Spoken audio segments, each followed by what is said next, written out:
আমার খবর। শান্তিনিকেতনের সৃজনী শিল্পগ্রামে লোক মহোৎসবের সূচনা করতে সকালে এসে পৌঁছালেন পশ্চিমবঙ্গের রাজ্যপাল সিবি আনন্দ বোস। হাওড়া এনজিপি বন্দে ভারত এক্সপ্রেসে বোলপুর শান্তিনিকেতন স্টেশনে এসে পৌঁছান তিনি। বোলপুর স্টেশন থেকে সরাসরি শান্তিনিকেতনের রথীন্দ্র অতিথিগৃহে চলে যান।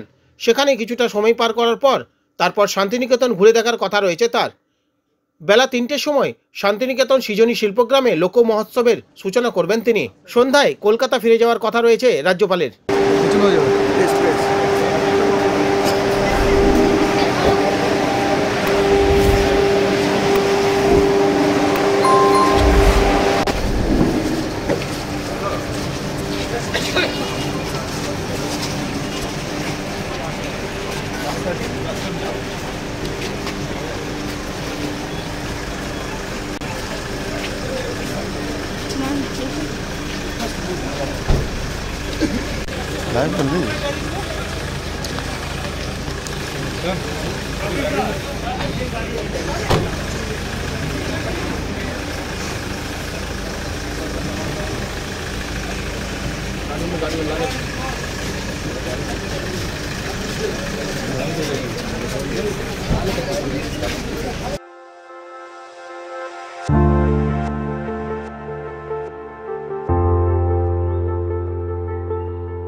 দেখতে চোখ রাখুন আমাদের ফেসবুক ও ইউটিউব চ্যানেলে।